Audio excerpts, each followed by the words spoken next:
They thought they were dealing with a confused old man who had lost his grip on reality.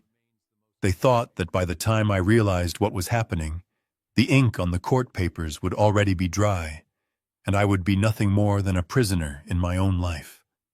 My daughter, the little girl I taught to ride a bike, and her husband, a man I welcomed into my family, had spent months planning my demise while smiling in my face. But they made one critical mistake. They forgot that before I was a retiree, before I was a grieving widower, I was the toughest structural engineer in Seattle. I spent 40 years finding cracks in foundations before buildings collapsed. And tonight, I was not going to be the victim. I was going to be the one holding the detonator. If you have ever felt the people closest to you underestimating your strength, hit that like button right now. Subscribe to the channel so you do not miss how I turned the tables on the ultimate betrayal. And tell me in the comments, where are you watching from tonight? It brings me great comfort to know I am not alone in this fight. It was a Tuesday evening, the kind of gray, drizzly Seattle night that makes the city lights look like smeared oil paintings against the glass. I stood in front of the floor-to-ceiling mirror in my master bedroom, adjusting my silk tie. It was a deep burgundy, the one my late wife Eleanor had bought me for our 40th anniversary. Even now, 2 years after she passed, I could still almost feel her cool fingers straightening the knot, telling me I looked handsome. I looked at my reflection. At 70 years old, I did not see a man fading away. I saw Harrison Ford. Not the actor, though Eleanor always joked about the resemblance, but Harrison Ford, the builder. I stood tall. My shoulders were square. My hair was white, yes, but my eyes were sharp, clear, and focused. I went to the gym 4 times a week. I read engineering journals to keep my mind active. I managed my own investment portfolio. I was healthy. I was strong. And tonight, I was happy. My daughter Maya had invited me over for a special family dinner. It had been weeks since I had seen her and my grandchildren. She said she had a surprise for me, something to celebrate. I missed the noise of a full house. Since Eleanor died, the silence in this 5,000-square-foot penthouse could be deafening. I looked out the window at the Space Needle piercing the clouds. I had consulted on the retrofitting of that structure years ago. I knew every bolt, every stress point. I felt a surge of pride. I was still relevant. I was still capable. I grabbed my jacket from the bed, humming a jazz tune under my breath. I felt good. I felt optimistic. Then my phone vibrated against the marble countertop of the dresser. It was a long, aggressive vibration, not the short ping of a social notification. I picked it up, expecting maybe a text from Maya asking me to pick up wine on the way. It was a message from Marcus Solano, my personal attorney and oldest friend. The preview text on the screen was written in all capital letters. Harrison. Do not go there. They filed in King County Court this morning. Call me now. My heart skipped a beat. The humming stopped.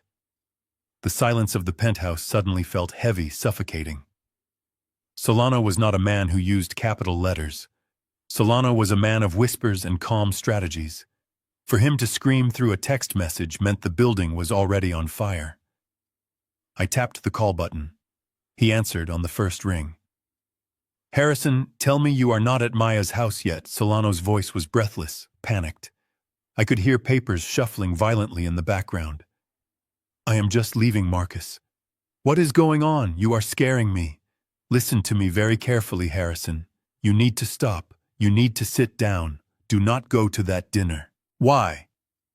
What did they file? Is Maya in trouble? She is not in trouble, Harrison. You are. I waited. The rain lashed against the window. Solano took a deep breath. At 9 o'clock this morning, your daughter and her husband filed an ex parte petition for emergency guardianship over your person and your estate. I laughed. It was a dry, humorless sound that escaped my throat before I could stop it. Guardianship. Marcus, that is ridiculous. That is for people who cannot feed themselves, people with advanced dementia. I just beat you at squash last week. They are claiming you are incapacitated, Harrison. They have affidavits. They have a report from a doctor you have never met, claiming you are exhibiting signs of severe cognitive decline, paranoia, and inability to manage your finances. They are asking the judge for immediate control over your bank accounts, your property, and your medical decisions. They want to put you in a facility, Harrison, a secure memory care unit. Tonight, the world tilted on its axis. My knees, which I prided myself on keeping strong, felt weak.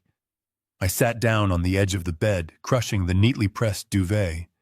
Incapacitated. The word tasted like ash. Maya. My Maya. The girl who used to sit on my lap while I reviewed blueprints. The woman whose college tuition I paid in full. The daughter I comforted when she went through her first divorce. She was saying I was crazy. She was trying to lock me away. But why I whispered? Solano's voice dropped, becoming deadly serious. Because of the liquidity event, Harrison.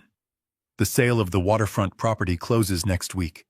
$12 million in cash hitting your account.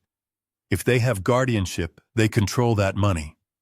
They can drain it before you ever see a dime, paying themselves huge administrative fees to manage your life. I looked back at the mirror. The man in the reflection looked the same, but his eyes had changed. The warmth was gone. The excitement about a family dinner was dead. In its place, a cold, steel-gray anger began to rise. It was the same feeling I used to get when a contractor tried to use cheap steel in a load-bearing wall. It was the realization that the structure was compromised. "Harrison, are you there?" Solano asked. "Stay home. I am coming over. We will fight this tomorrow. Do not go near them. If they provoke you, if you get angry, they will use it as proof of your instability." I stood up. I walked to the window and looked out at the city I had helped build. I was an engineer. When we find a fault line, we do not run away from it. We inspect it. We document it. We expose it. "No, Marcus," I said, my voice steady now. "No." "What do you mean, no? I am going to dinner." "Harrison, that is suicide. They are waiting to ambush you. They probably have the papers there to serve you, or worse, they have emergency responders on standby to take you for an evaluation if you raise your voice." "Let them try," I said, buttoning my jacket. "I need to see her face, Marcus. I need to look her in the eyes when she lies to me. And I need evidence." What evidence? I walked over to my desk. In the bottom drawer, buried under old drafting tools, was a small black device. It was a high-fidelity digital voice recorder, the kind I used to use on construction sites to record inspections over the roar of jackhammers. It was small, discreet, and powerful. I checked the battery. Full charge. I am going to get them on tape, Marcus. I am going to let them talk. I am going to play the confused old man they think I am. I will ask questions. I will get them to admit why they are doing this. And when we go to court, it won't be your word against theirs. It will be their own greedy voices hanging them. "Harrison, please. I will call you when I leave, Marcus. Have the injunction ready for the morning." I hung up the phone. My hands were trembling, not from age and not from fear. They were trembling from adrenaline. The betrayal felt like a physical blow to my ribs, a dull ache that made it hard to breathe. But I pushed the pain down. I locked it away in a box in my mind. Right now, I could not afford to be a heartbroken father. I had to be a cold, calculating operator. I took the small recorder. I clipped it securely to the inside of my shirt, just beneath the knot of my burgundy tie. I put on my jacket and checked the mirror again. You could see nothing. I walked to the elevator of my penthouse. The ride down to the garage felt like descending into a war zone. I got into my vintage Mercedes, the engine roaring to life with a low, powerful growl. As I pulled out onto the wet streets of Seattle, heading toward the suburbs where my daughter lived in a house I had paid for, I gripped the steering wheel until my knuckles turned white. They wanted to declare me incompetent. They wanted to take my freedom. They wanted to erase 40 years of hard work and dignity just to get their hands on a check. I merged onto the highway, the windshield wipers slicing back and forth like a metronome counting down the seconds to the explosion. I was Harrison Ford. I was a builder. And tonight I was going to tear their entire plan down brick by brick. I arrived at her driveway 10 minutes later. The house was glowing with warm, inviting light. It looked like a sanctuary. It was a trap. I took a deep breath, patted the recorder on my chest to ensure it was active, and stepped out into the rain. The game was on. I turned off the ignition but remained sitting in the car for a moment, listening to the rain drum against the roof of my Mercedes. The engine ticked as it cooled, a dying mechanical heartbeat in the silence of the suburban evening. Through the windshield, the house I had purchased for Natalie and Greg 5 years ago loomed in the darkness. When I signed the check for the down payment, a check that represented a significant portion of my liquid assets at the time, this place had been a jewel. It was a sprawling colonial with white pillars and manicured hedges, a symbol of the life I wanted for my daughter. I wanted her to have the stability I had worked 80-hour weeks to build. I wanted her to be safe. But as I squinted through the rain, the reality of their current situation revealed itself in the details only a father or an engineer would notice. The landscape lighting along the pathway was dark, likely broken bulbs they had never bothered to replace. The lawn, once the envy of the neighborhood, was overgrown. Even in the dim light of the street lamps, I could see the weeds choking the azalea bushes, rising like green cancers from the soil. I rolled down my window slightly.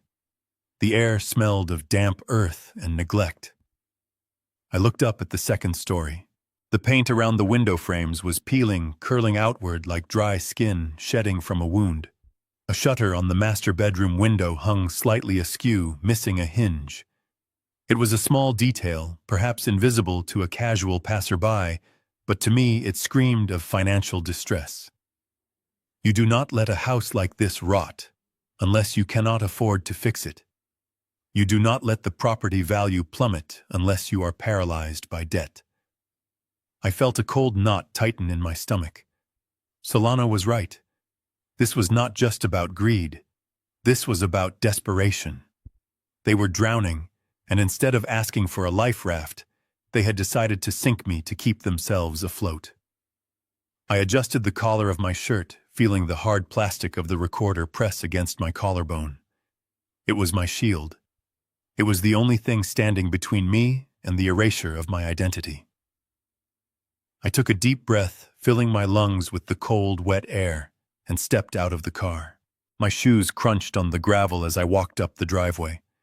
I moved with a deliberate slowness, affecting the posture of the man they expected to see. I rounded my shoulders slightly. I let my steps be a little less sure. If they wanted a confused old man, I would give them the performance of a lifetime. I reached the front door and pressed the bell. I did not hear a chime inside. Broken. Of course it was broken. I knocked firmly on the solid wood, 3 distinct raps. I waited. I could hear movement inside, hushed whispers, the shuffling of feet. They were composing themselves. They were putting on their masks. A moment later, the door swung open. Natalie stood there, framed by the warm light of the hallway. For a split second, I saw the fear in her eyes, a raw, terrified panic that she quickly plastered over with a smile so wide it looked painful. She was wearing a floral dress I had never seen before, something modest and matronly, not her usual style. It was a costume just like my act was a costume. "Daddy," she exclaimed, her voice pitched an octave too high. "You made it. We were so worried you wouldn't come out in this rain." She lunged forward to hug me. I let her. I felt her arms wrap around my shoulders, but there was no warmth in the embrace. Her body was tense, vibrating with a nervous energy that made my own skin crawl. I patted her back awkwardly, careful not to let her hand brush against the device hidden under my tie. "Hello, sweetheart," I said, making my voice sound slightly raspy, slightly weary. I almost got lost coming off the highway. The exit signs, they don't look the way they used to. I felt her stiffen, then relax. I had fed her exactly what she wanted to hear. A sign of decline. A confession of confusion. "Oh, Daddy." "That is okay," she said, pulling back and looking at me with a pity that made me want to scream. "Come inside. It is warm in here." I stepped over the threshold. The air inside the house was stale, masked by the heavy artificial scent of vanilla air freshener. It was the smell of someone trying to hide something. Standing in the hallway, leaning against the banister leading to the kitchen, was Greg. My son-in-law. The man who had once asked for my permission to marry my daughter with tears in his eyes. He was wearing a casual polo shirt and slacks, but his stance was all wrong. He had his hands buried deep in his pockets, his shoulders hunched. He couldn't even look me in the eye. He stared somewhere over my left shoulder, focusing on the wallpaper. "Hi, Harrison," Greg mumbled, shifting his weight from one foot to the other. "Good to see you." I looked at him. I looked at the man who was plotting to take away my rights. "Hello, Greg," I said, keeping my tone mild. "The yard is looking a bit wild, son. You need to get someone out there before the roots damage the foundation." Greg flinched. He finally looked at me, his eyes darting nervously to Natalie. "Yeah, well, we have been busy. You know how it is." "We are handling it, Dad." Natalie cut in quickly, grabbing my arm and steering me toward the living room. "Don't worry about the house. We have so much to talk about. We have a surprise for you." She led me into the main living area. The furniture was the same, but the room felt different. It felt staged. The coffee table was clear of clutter. The blinds were drawn tight, shutting out the world. And then I saw him. Sitting in my favorite leather armchair, the one I always sat in when I visited, was a stranger. He was a heavy-set man, perhaps in his late 50s, with thinning hair combed severely across his scalp. He wore a navy blazer that looked a size too small, the fabric straining across his chest. As we entered, he stood up, smoothing his jacket with a practiced, oily motion. "Daddy," Natalie said, her grip on my arm tightening. "I want you to meet a friend of ours. This is Dr. Thorne. He was just finishing up a round of golf with Greg, and we invited him to stay for dinner." "Dr. Thorne?" I repeated, letting the name roll around in my mouth. The man stepped forward, extending a hand. His skin was pale and clammy. As I shook his hand, I noticed his fingernails. They were yellowed, stained deep with nicotine, the sign of a chain smoker. A doctor who smokes. A doctor who golfs in the rain. I glanced down at his feet. He was wearing black leather loafers, the kind you buy at a discount store. They were scuffed at the toes, and along the heel there was a thick cake of dried mud. These were not the shoes of a man who had just come from a country club. These were the shoes of a man who had walked through a wet parking lot, or perhaps a man who made house calls to dirty places. This was the man who had signed the affidavit. This was the hired gun who was going to certify that I was insane. "Pleasure to meet you, Harrison," Dr. Thorne said. His voice was smooth baritone, the kind of voice used to sell used cars or bad insurance policies. "Natalie and Greg have told me so much about you." "I bet they have," I said, releasing his hand and wiping my palm subtly on my trousers. "A golf friend." "You said," Greg coughed from the doorway. Yeah, we play at the municipal course sometimes." I looked at Greg, then back at the doctor. The municipal course had been closed for renovations for 3 weeks. I knew this because my firm was handling the drainage contract. But I said nothing. I just nodded, a slow, vacant nod. "Well, it is nice to meet you," I said. "I suppose I will sit on the sofa then." Natalie guided me to the couch, positioning me so that I was facing the two men. It felt like an interrogation setup. "I am just going to lock up," Natalie said, her voice trembling slightly. "We don't want any interruptions." She walked back to the front door. I sat still, my heart hammering against the recorder, waiting. I heard the heavy thud of the front door closing. Then came the sound of the deadbolt sliding home. Click. then the chain lock sliding into its track. Click. And finally, the turn of the handle lock. Click. 3 locks. The sound echoed through the silent house like the steel bars of a prison cell slamming shut. I was trapped. I was alone with 3 people who wanted to destroy me. But as I looked at the cheap mud on the doctor's shoes, I knew something they didn't. I wasn't locked in here with them. They were locked in here with me. Dinner was served in the formal dining room, a space that used to echo with laughter during holiday meals, but now felt as cold and sterile as an operating theater. We sat at the long mahogany table with Natalie at the head, Greg to her right, and the stranger, Dr. Thorne, directly across from me. The silence was thick, only broken by the scrape of silverware against china. I watched them. I watched how Greg could not keep his hands still, how he kept adjusting the placement of his wineglass. Then he stood up, reaching for a decanter on the sideboard. "I have been saving this," he announced, his voice too loud for the quiet room. "It is a Cabernet Sauvignon vintage 1985. I thought tonight called for something special, Harrison." He poured a generous amount into my glass, the dark red liquid swirling like blood. I looked at the glass, then at Greg. 1985 was the year I started my own firm. He knew that. It was a calculated gesture designed to lower my defenses, to make me feel honored while they sharpened their knives. "Drink up, Harrison," Greg urged, sitting back down and watching me with an intensity that made the hair on my arms stand up. "It needs to breathe a little, but it is excellent." The voice of Solano rang in my head like a warning bell. "Do not eat or drink anything they give you, Harrison. If they want to declare you incompetent, drugging you to make you slur your words or stumble is the oldest trick in the book." I lifted the glass. The aroma was rich, oaky, but underneath it, I imagined I could smell something chemical, something that did not belong. I knew I had to play the part. I brought the crystal to my lips, tilting my head back slightly. As the wine touched my tongue, I did not swallow.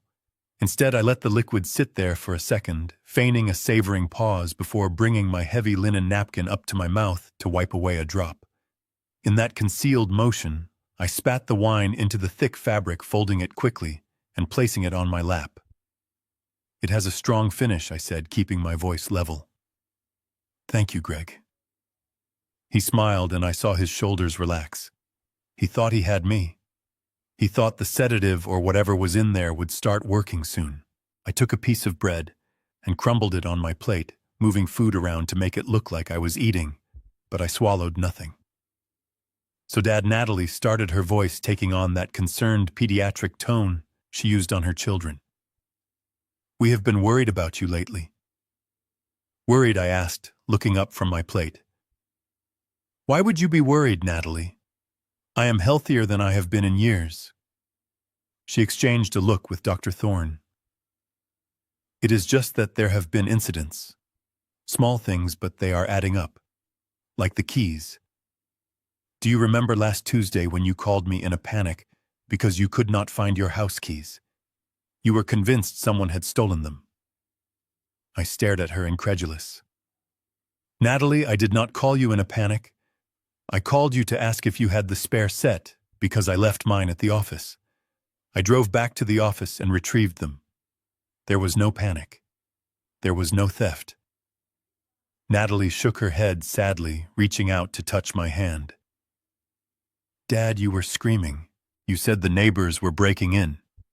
You do not remember that, do you?" I felt a surge of heat in my chest. This was gaslighting, pure and simple. She was rewriting history, trying to make me doubt my own memory.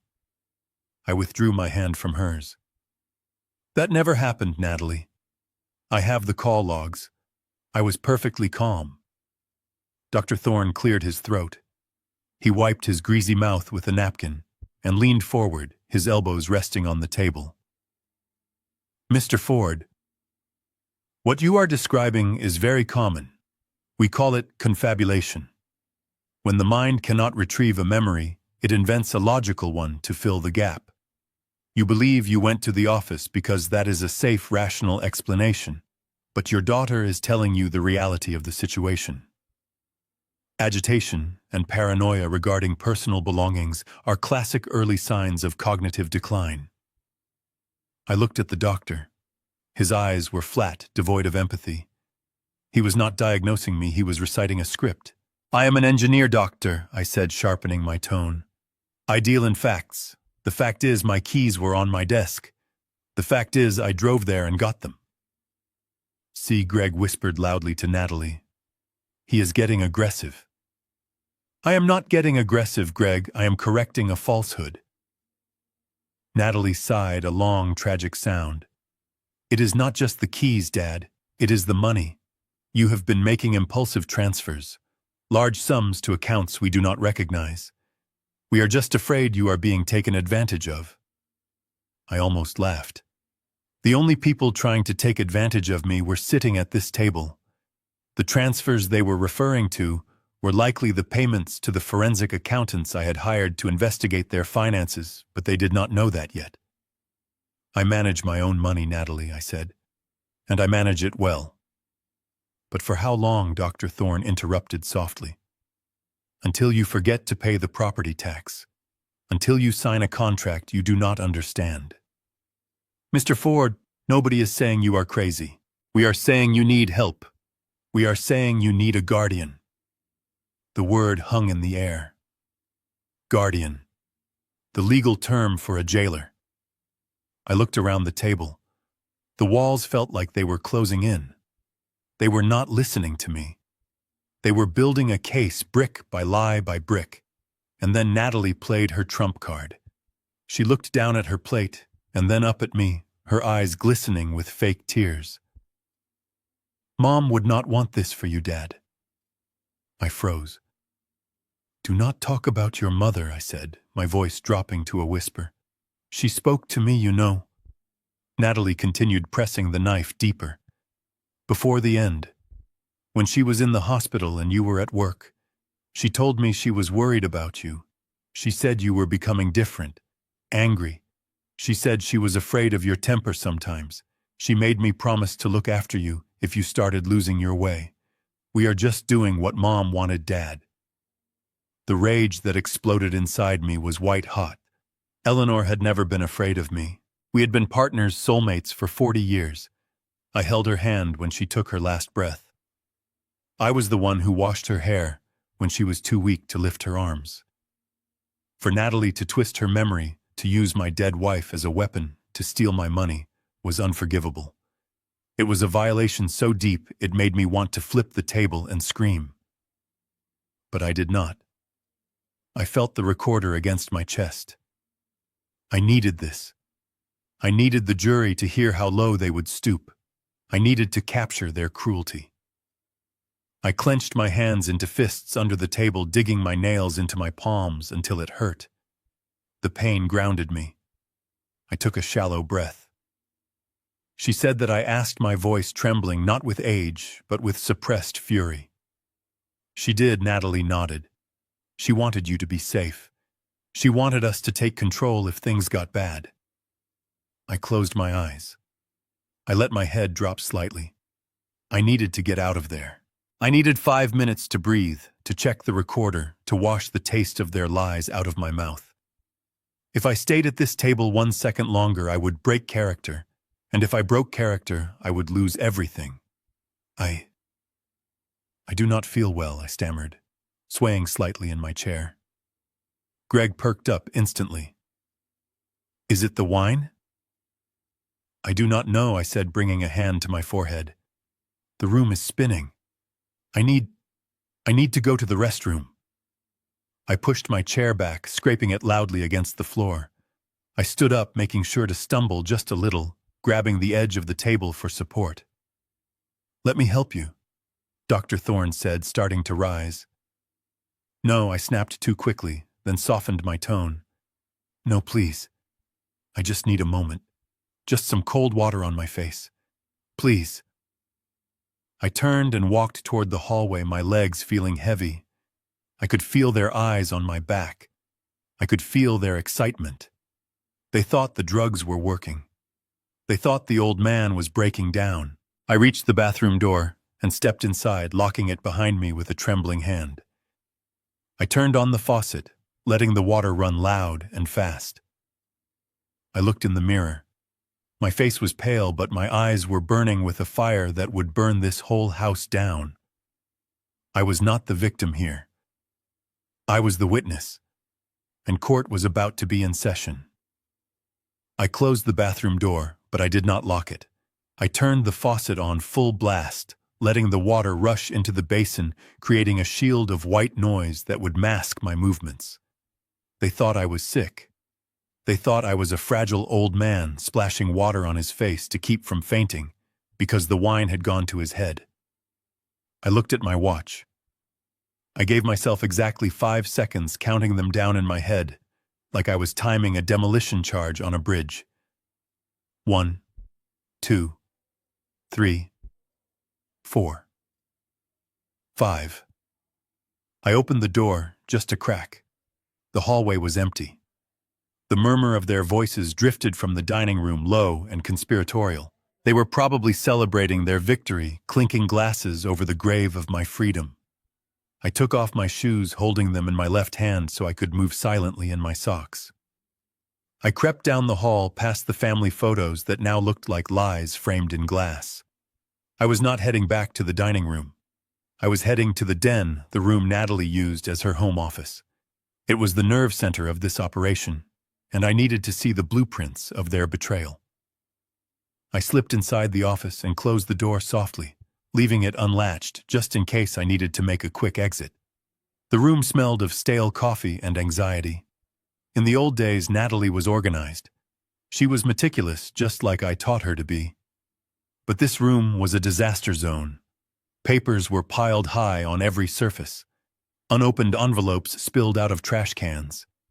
It looked like the office of someone who had stopped trying to manage their life and was just trying to survive it. I moved to the desk, avoiding the creaky floorboard near the rug. I needed answers, and I needed them fast. I started shifting through the piles of mail, using the flashlight on my phone to see in the gloom. Past due notices for credit cards. Final warnings from utility companies. Then I saw it. A thick envelope shoved hastily under the corner of the area rug, as if hiding it there made the problem disappear. I pulled it out. It was from the bank. Notice of default and intent to foreclose. I scanned the dates. They had not paid their mortgage in 6 months. 6 months. I did the math in my head instantly. The amount they owed was staggering. They were not just underwater, they were at the bottom of the ocean. This was why they needed my money. It was not about protecting me. It was about saving themselves from eviction. They were willing to lock me away in a facility just to keep this roof over their heads. My hand shook, not from age, but from a cold fury, as I took a picture of the document with my phone. This was motive. This was proof of financial desperation. I put the letter back exactly where I found it. I turned to the desktop computer. The screen was dark, but the tower was humming. I touched the mouse. The screen flickered to life. No password. Careless. Or maybe they just arrogantly assumed I would never be smart enough or bold enough to look. The email application was open. The inbox was full of urgent messages from creditors, but one subject line stood out. It was from a sender named thornmd@securemail.com. The subject line read, "Finalizing the package." I clicked it. My breath hitched in my throat. The email was short and brutal. It read, "Natalie, I have completed the retroactive medical notes dating back 6 months to establish a pattern of decline. The competency evaluation is ready for the judge. All we need is for him to sign the power of attorney voluntarily tonight, or for you to document a significant behavioral episode. If he acts out or becomes confused, call 911 immediately, and I will handle the admission at the hospital. We will have control of the accounts by tomorrow morning." I stared at the screen. Retroactive medical notes. That meant fake records. They were fabricating a medical history that did not exist. This doctor was not just a hired gun, he was a criminal for hire. He was writing a script for my life that ended in a padded room. I took a photo of the screen, making sure the date and time were visible. I had the smoking gun. I had the conspiracy in black and white.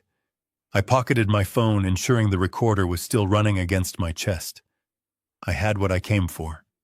I had the debt, and I had the fraud. I turned to leave my hand reaching for the doorknob when I heard it. The floorboard in the hallway creaked. It was a specific creak, the one right outside the guest bathroom. Heavy footsteps were moving. Not toward the kitchen. Toward me. Greg. He was coming to check why I had been gone so long. I froze. If I opened the door now, I would run right into him. I could not explain why I was in the dark office. The element of surprise would be gone, and with Dr. Thorne there, they could physically restrain me and claim I was having an episode right then and there. The footsteps got closer. Thud. Thud. Thud. He was 10 feet away. I looked around the room frantically. There was no other exit. The window was locked and alarmed. I was cornered. I looked at the closet door. It was slightly ajar. It was a desperate move, a child's hiding spot. But it was all I had. I slipped into the darkness of the closet, pulling the door shut just as the handle of the office door began to turn. The latch clicked. The door opened. A beam of light from the hallway cut across the floor. I held my breath, my heart pounding against my ribs like a hammer against steel. Greg stepped into the room. He stood there, silent, listening. I prayed he would not turn on the light. I prayed he would not see my shoes that I had left by the door.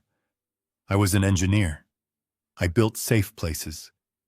But tonight I was hiding in the dark, waiting for the monster to pass. I held my breath in the suffocating darkness of the coat closet, listening to the heavy breathing of my son-in-law. Greg stood in the center of the home office, just a few feet away from where I was hiding. The beam of light from the hallway cut across the room, illuminating the chaos of unpaid bills and legal threats that littered the floor. I pressed my hand over my mouth, praying that the old hinges of the closet door would not betray me.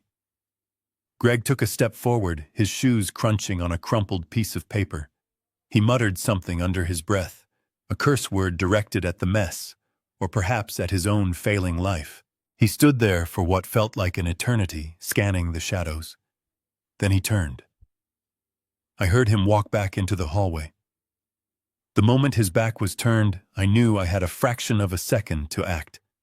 I slipped out of the closet, moving like a ghost. I did not head back to the dining room immediately. Instead, I darted into the guest bathroom, which was just 2 doors down the hall, where I had left the water running. I slipped inside and locked the door, engaging the deadbolt with a soft click that was masked by the rushing water. I was safe. I looked at myself in the mirror. My heart was pounding a frantic rhythm against my ribs, but my face was composed. I was not just an old man anymore. I was a spy in my own home. I reached out and flushed the toilet, the loud mechanical roar announcing to everyone in the house exactly where I was. I turned off the faucet, dried my hands on a towel, and took a deep breath. It was time to go back into the arena. I walked back to the dining room. The conversation stopped the moment I entered. Natalie was gripping her wine glass so hard her knuckles were white. Dr. Thorne was tapping his fingers on the table, a nervous staccato rhythm. Greg was already back in his seat, looking flushed and agitated. "Sorry about that," I said, allowing a slight tremor in my voice as I sat down. "My stomach isn't what it used to be." Natalie offered a tight smile. "It is okay, Dad. We were just worried you had gotten lost again." I looked at her. Really looked at her. Before tonight I saw my little girl. I saw the child I had pushed on the swings. Now I saw a stranger. I saw a woman who was complicit in a scheme to erase her own father. I looked at Greg. He was cutting his steak aggressively, the knife screeching against the porcelain plate. I watched his eyes. They were not looking at me. They were fixed on my left wrist. I was wearing my Rolex Submariner, a vintage piece from the late 60s that Eleanor had bought for me when I got my first big promotion. It was worth more than his car. I saw the hunger in his gaze. He was not worried about my health. He was mentally pawning my watch. He was calculating how many months of mortgage payments it would cover. It was disgusting. It was a violation that felt colder and sharper than any physical blow. I realized then that I was not a person to them. I was a bank account with a pulse. I was an obstacle standing between them and the lifestyle they felt entitled to. The realization gave me a strange sense of calm. If they wanted to play games, I would show them how a master plays. I needed to push them. I needed to make them panic. I needed to force their hand so they would say something incriminating on the tape. I cleared my throat and took a sip of water. You know, I said keeping my tone conversational, but loud enough for the microphone to catch every word. Sitting here with you all tonight, it makes me think about legacy, about what we leave behind. Dr. Thorne leaned forward, his predatory instincts peaked. Legacy is very important, Harrison. It is why we want to make sure your assets are protected. I nodded slowly. Exactly. That is exactly what I have been thinking. I have been feeling a heavy burden lately. Too much property, too many accounts. It is distracting me from what really matters. Natalie's eyes lit up. She exchanged a quick, excited glance with Greg. That is what we are saying, Dad. We can help you with that burden. We can manage it for you so you do not have to worry. I smiled a sad, distant smile. I had a different idea, actually. I have been talking to the directors at the Seattle Children's Hospital. You know how much your mother loved that place?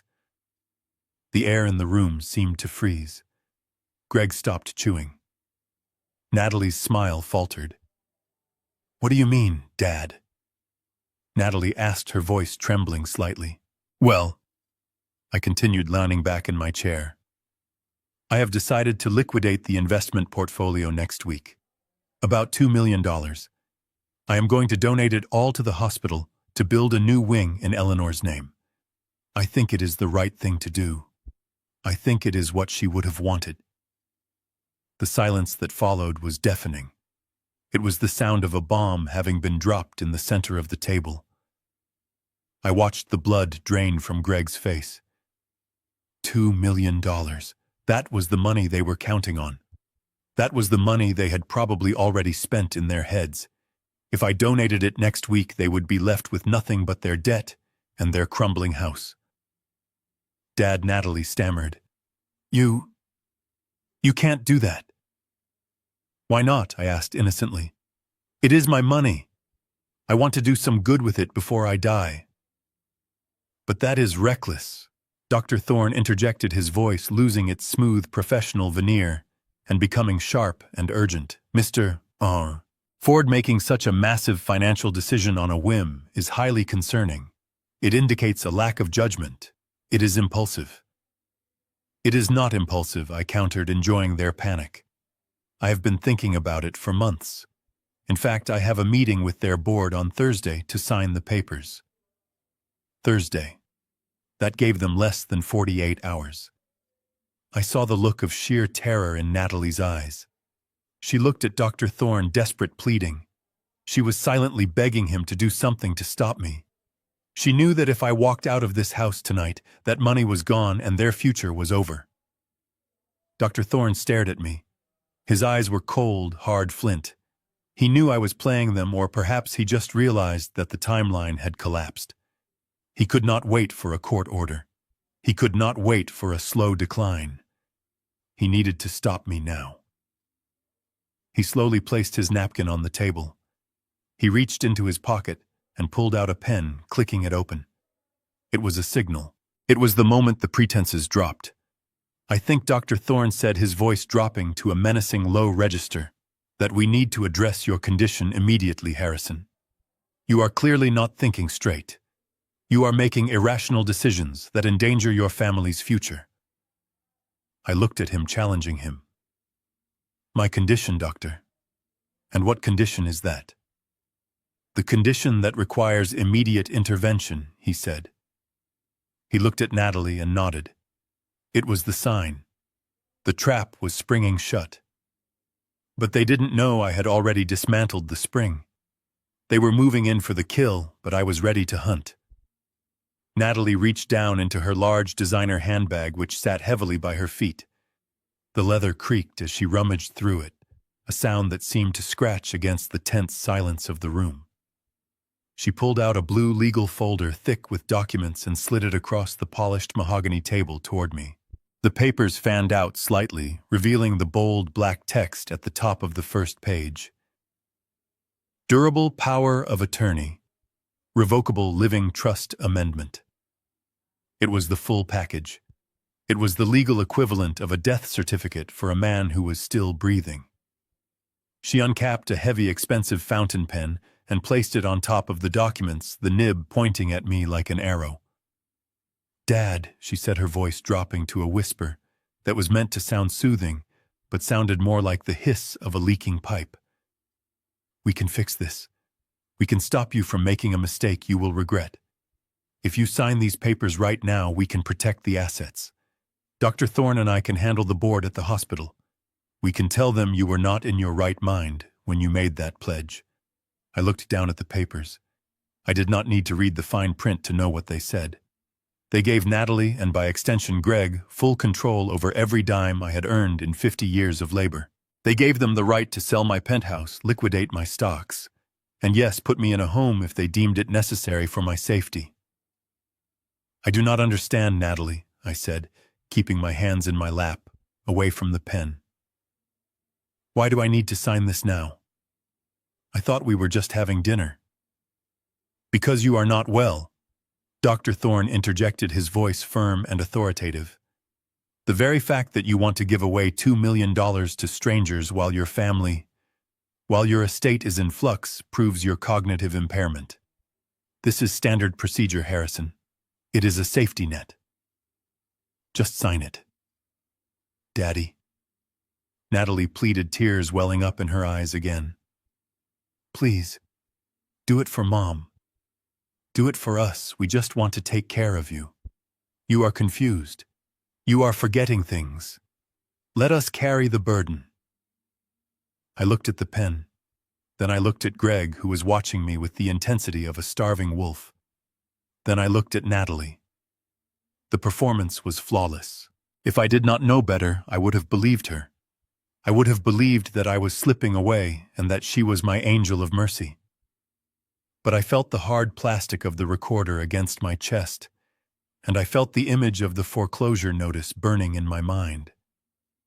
I reached out and picked up the folder. Natalie held her breath. Greg leaned forward. I closed the folder deliberately, covering the text. Then I pushed it back across the table toward her.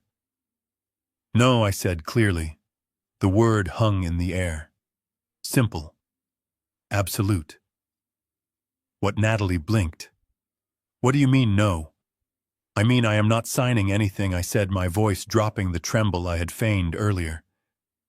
"I am not confused, Natalie, and I am certainly not incapacitated. I know exactly what day it is. I know exactly how much money is in my accounts. And I know exactly why you are so desperate for me to sign this tonight." Natalie's face hardened. Her eyes narrowed. "Dad, do not be difficult. You do not know what you are saying." "Oh, I think I do," I said, leaning back and crossing my arms. "I think I know that you have not paid the mortgage on this house in 6 months." The silence that followed was different.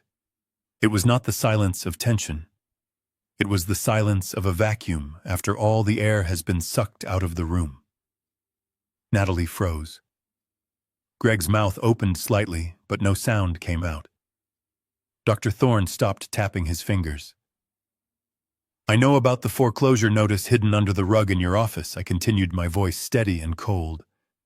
"I saw the letters from the bank. I saw the credit card bills. You are $500,000 in debt, Natalie.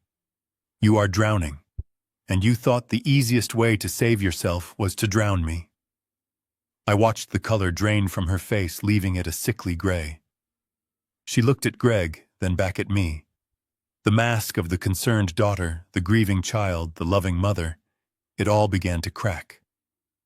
The facade was crumbling, and underneath it was something ugly and raw.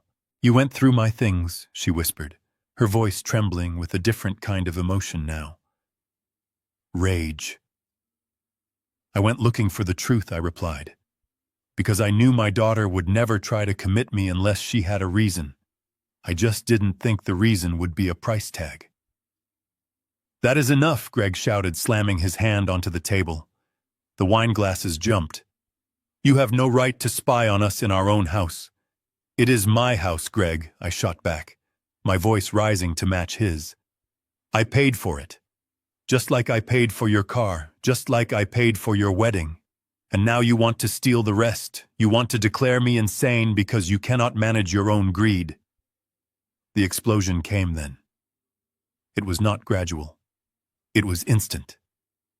Natalie stood up so abruptly, her chair fell backward with a loud crash. She was not crying anymore. Her face was twisted into a snarl, her lips pulled back from her teeth.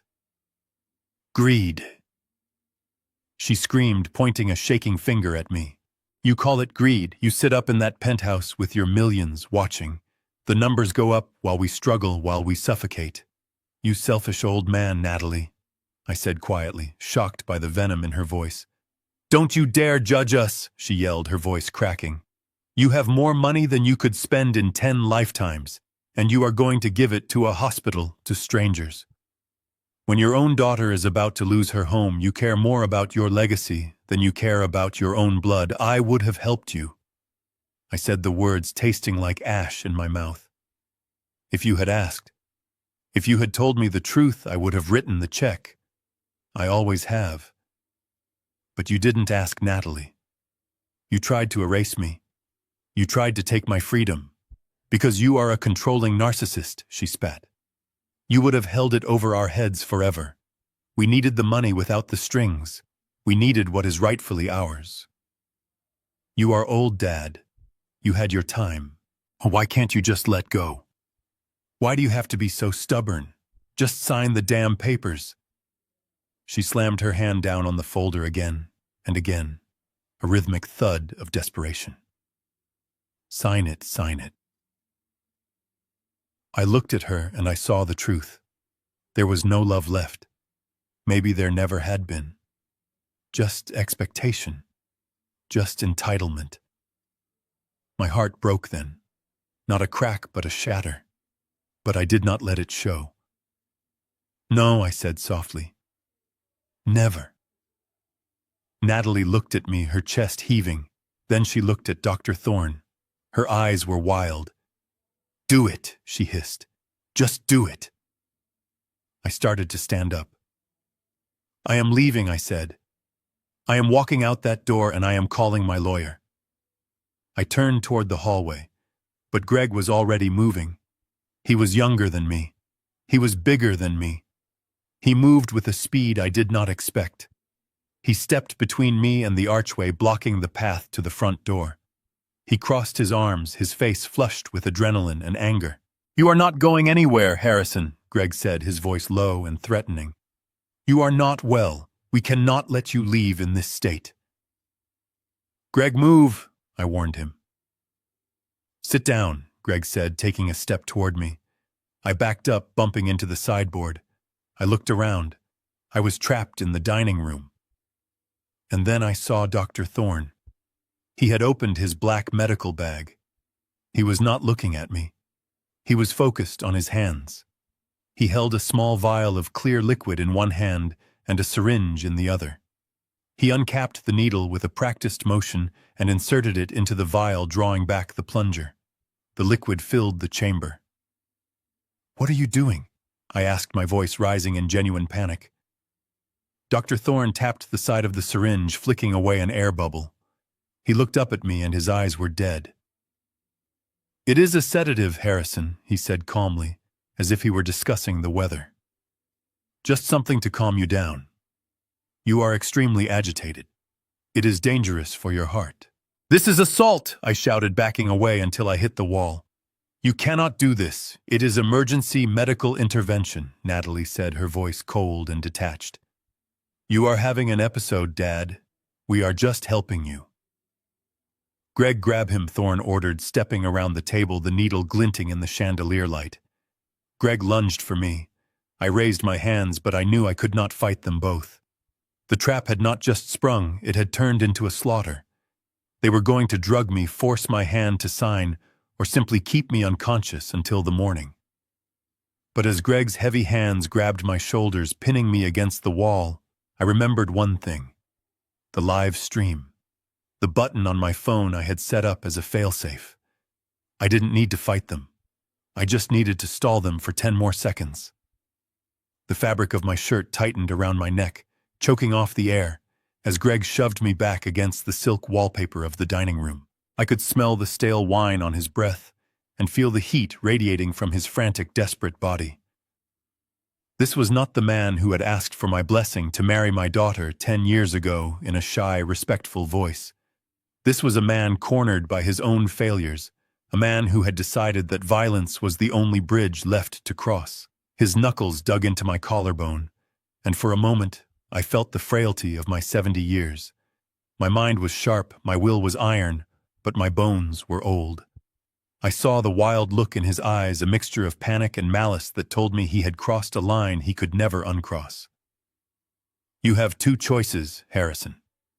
Greg snarled, his face inches from mine. "You pick up that pen and you sign the trust over to us right now, or Dr. Thorne gives you a little cocktail. And let me tell you something about that cocktail. You will not just fall asleep.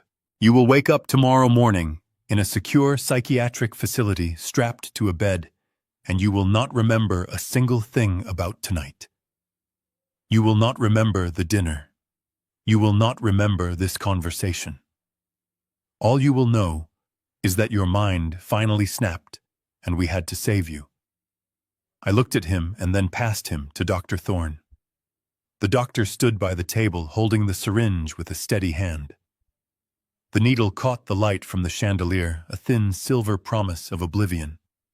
He did not look like a medical professional anymore. He looked like an executioner waiting for the signal to drop the axe. "Is that your medical opinion, Doctor?" I managed to choke out, my voice strained against the pressure on my throat. "That I need to be chemically subdued because I refuse to be robbed." "It is a necessary intervention," Thorne replied, his voice devoid of any emotion. "You are a danger to yourself, Harrison. The courts will see it that way. The medical report is already written. One injection, and your version of the truth disappears forever." I felt a cold shiver run down my spine. They had thought of everything. They were not just going to steal my money, they were going to steal my mind. They were going to gaslight me into believing I was insane until I actually became insane. It was a fate worse than death. But they had forgotten the small black device clipped to my chest. They had forgotten that every threat, every admission of guilt was being recorded in high-definition audio. I just needed a little more. I needed Natalie. I shifted my gaze to my daughter. She was standing by the overturned chair, her arms wrapped around herself, as if she were cold. She was not looking at me.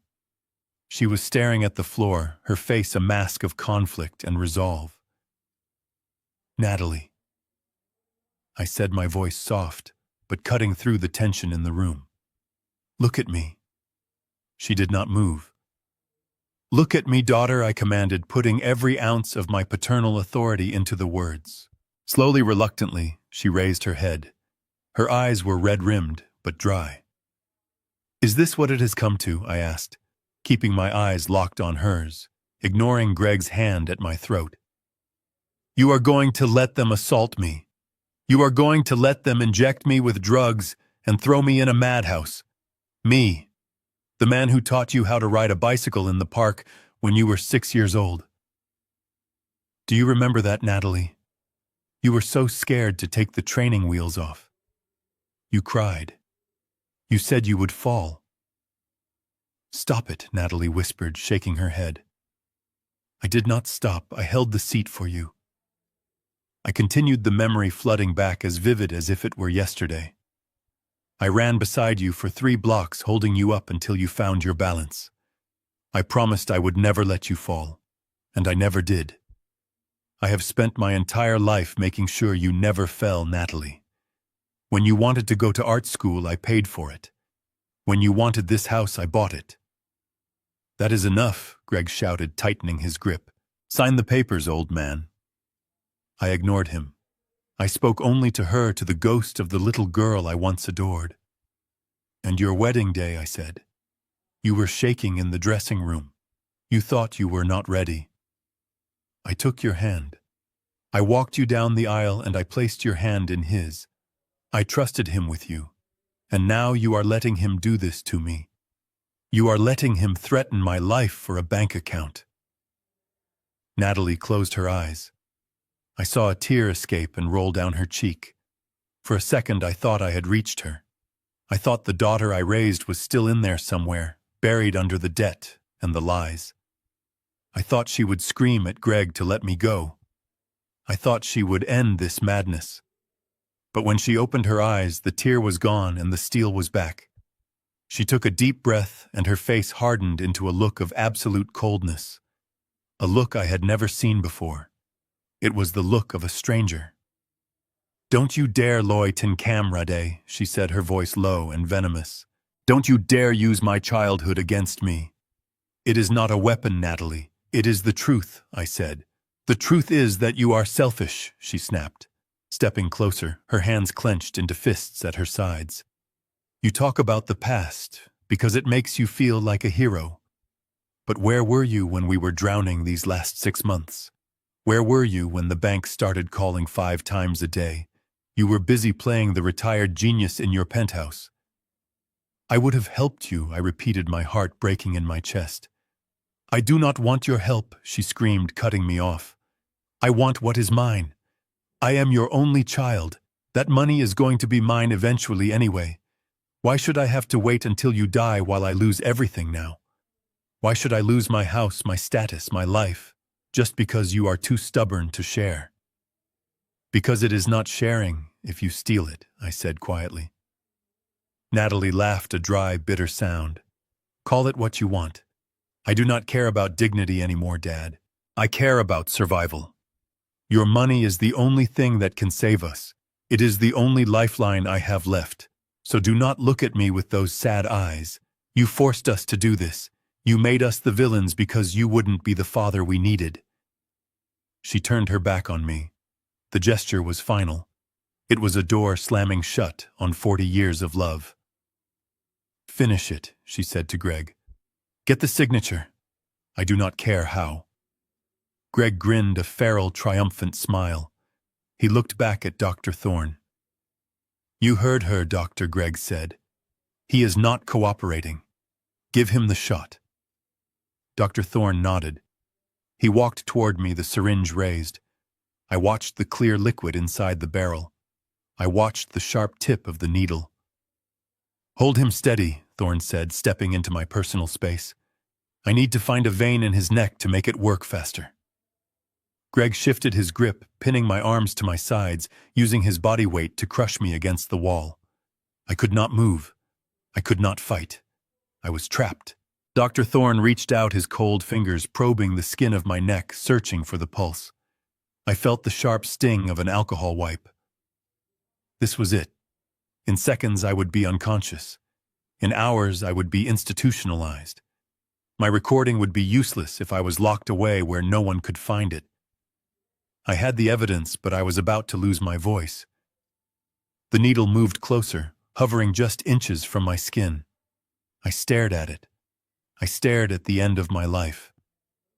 But I was Harrison Ford. I was an engineer, and engineers always have a backup plan. I took a deep breath, preparing for the pain, preparing for the darkness, but my mind was already racing to the one variable they had not accounted for, the one thing that could stop a needle in midair. Wait, I shouted. Wait. Greg hesitated. Thorne paused the needle a fraction of an inch from my jugular. What? Greg spat. Are you ready to sign? No, I gasped. But there is something you need to know before you push that plunger. What is it? Thorne asked, impatient.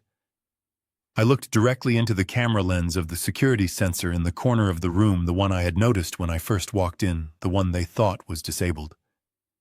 I looked back at them. I am not the only one listening, I said. Greg looked down at me, his eyes wide with a mixture of confusion and adrenaline, but he did not let go of my shoulders. The needle in Dr. Thorne's hand hovered, trembling slightly in the air, like a hummingbird made of glass and poison. They were committed to their path of destruction, but they had not yet processed the words I had just spoken. They did not understand that the dynamic of power in this room had just shifted violently in my favor. I did not struggle against Greg's grip anymore. I did not try to twist away or shout for mercy. I simply relaxed my muscles, standing against the wall, with the calm assurance of a man who knows the bridge will hold because he calculated the load himself. I looked my son-in-law dead in the eye and spoke with a voice that was barely above a whisper, but carried the weight of a sledgehammer. Greg, I said, enunciating every syllable, I am going to give you one chance. Just one. You are going to take your hands off me.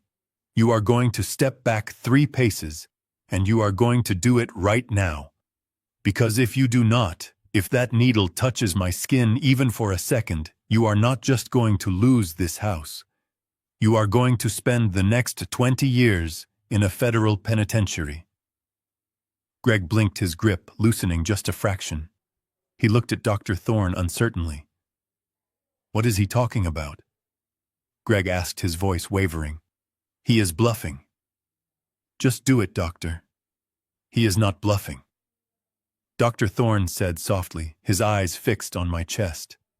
He lowered the syringe slowly, the predatory gleam in his eyes replaced by the cold calculation of a man assessing a fatal error. Look at his tie, Greg. Look under the knot. Greg frowned, looking down at my chest. There, clipped discreetly beneath the burgundy silk, was the small black device. It was not just a recorder, as I had let them believe earlier. It was something far more dangerous. I reached up slowly, pushing Greg's hand away from my shoulder. He let go this time, his fingers retreating as if my shirt were made of fire. I adjusted my jacket, straightening my dignity along with my clothes. You thought I was a senile old man, I said, my voice filling the silent room. You thought I was confused about my keys and my accounts. But you forgot who I am. I am a structural engineer. I do not build anything without a failsafe. I tapped the device with my index finger. This is not a voice recorder, I explained, watching the blood drain from Natalie's face. This is a high-fidelity cellular transmitter. It has been broadcasting a live audio feed for the last 45 minutes. And do you know who is on the other end of that feed? Silence. Absolute, terrified silence. My attorney, Marcus Solano, is listening. I continued, relentless. He has heard every word. He heard you gaslight me about the wine. He heard you admit to the foreclosure. He heard you threaten to assault me. But Marcus is not the only one. I took a step forward toward Dr. Thorne, who instinctively took a step back. Sitting in Marcus's office right now, listening to this entire dinner party on speakerphone, is Sheriff Miller. You remember Miller, don't you, Natalie? He used to come to our 4th of July barbecues. He is the chief of police for King County. And he just heard a licensed physician conspire to commit medical malpractice, kidnapping, and assault with a deadly weapon. The effect of these words was instantaneous and devastating. It was like watching a building implode in slow motion, the structural integrity of their conspiracy shattered. Dr. Thorne was the first to break. He was a mercenary, and mercenaries have no loyalty when the ship starts to sink. His hands, which had been so steady when he was threatening a helpless old man, began to shake violently. The syringe slipped from his fingers. It hit the hardwood floor with a sharp plastic clatter that sounded like a gunshot in the quiet house. The clear liquid splashed out onto the expensive rug, a puddle of chemical oblivion that was meant for my veins. I did not inject him. Thorne stammered, backing away, his hands raised in a gesture of surrender. You heard him. I put the needle down. I was coerced. They told me he was violent. I was acting in self-defense. Shut up, Greg shouted, turning on the doctor. You brought the drugs. This was your plan. My plan, Thorne yelled back, his voice cracking. You hired me. You sent the emails. I have the emails, Greg. Natalie stood frozen by the table. She looked at the fallen syringe. She looked at her husband and the doctor turning on each other. Then she looked at me. Her face was a mask of pure horror, not remorse. Horror. She realized that this narrative she had constructed, the story of the caring daughter and the senile father, had just been incinerated. Dad, she whispered, her voice barely audible. Dad, please. You can tell them it was a misunderstanding. You can tell Miller it was a joke. Please, Dad. They will arrest us. I looked at her. I looked at the tears streaming down her face, and for the first time tonight, they were real. But they were tears of self-pity. They were tears for a life she had thrown away because she wanted the easy way out. It is out of my hands, Natalie, I said sadly. I do not control the law. You made your choice when you locked those doors. You made your choice when you decided that my life was worth less than your comfort. I pulled my phone out of my pocket. I tapped the screen, ending the transmission. Hello, Marcus, I said into the phone. Harrison Solano's voice boomed from the speaker, loud and clear and angry. Are you safe? I am safe, I replied. They have backed down. Good, Solano said. Stay right there. Miller dispatched the units 10 minutes ago when they brought out the needle. They should be turning onto the street right now. I hung up the phone and put it back in my pocket. 10 minutes ago. The reality hit them like a physical blow. The police were not coming. The police were already here. Greg ran to the window, pulling back the heavy curtains. Oh God, he moaned. Oh God, no. Natalie collapsed into a chair, burying her face in her hands. Her sobbing was loud and jagged, filling the room with the sound of total defeat. I stood in the center of the dining room, surrounded by the wreckage of my family. I felt a profound exhaustion settle over me. I did not feel triumphant. I did not feel happy. I felt a deep, aching sorrow for the little girl who used to ride on my shoulders. But I also felt a fierce pride. I had stood my ground. I had protected my dignity. And then we heard it. At first it was faint, a low wail in the distance. Then it grew louder and louder, a rising chorus of sirens cutting through the rain. The sound of justice approaching. Blue and red lights began to flash against the walls of the dining room, pulsing through the gaps in the curtains. They swept across the terrified faces of my daughter and her husband, illuminating their crime in harsh stroboscopic light. Dr. Thorne slumped against the sideboard, defeated. Greg stared out the window, paralyzed. Natalie cried into her hands. I walked over to the table and picked up my glass of wine, the one Greg had poisoned. I looked at it for a moment, then poured it slowly onto the floor next to the syringe. The front doorbell rang. It was not a polite ring. It was a heavy, authoritative pounding accompanied by a voice that demanded entry. Police, open up. I looked at Greg.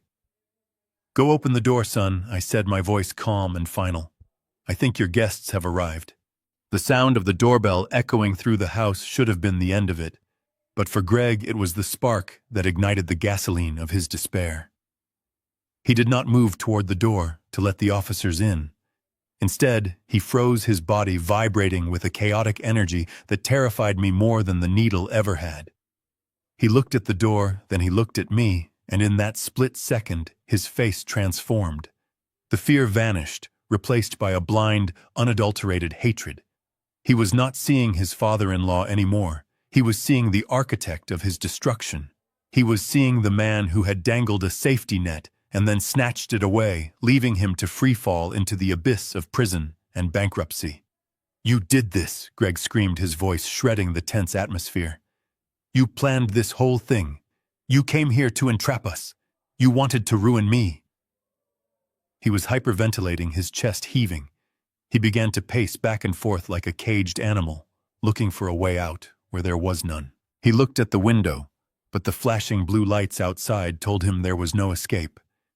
He looked at the hallway, but he knew the police were seconds away from kicking down the door. So he looked at the table. His eyes locked onto the serrated steak knife that lay next to his unfinished dinner. It was a heavy, expensive utensil with a bone handle, the kind used to cut through thick cuts of meat. "Greg, no," I said, raising my hands calmly. "Do not do it, son. It is over.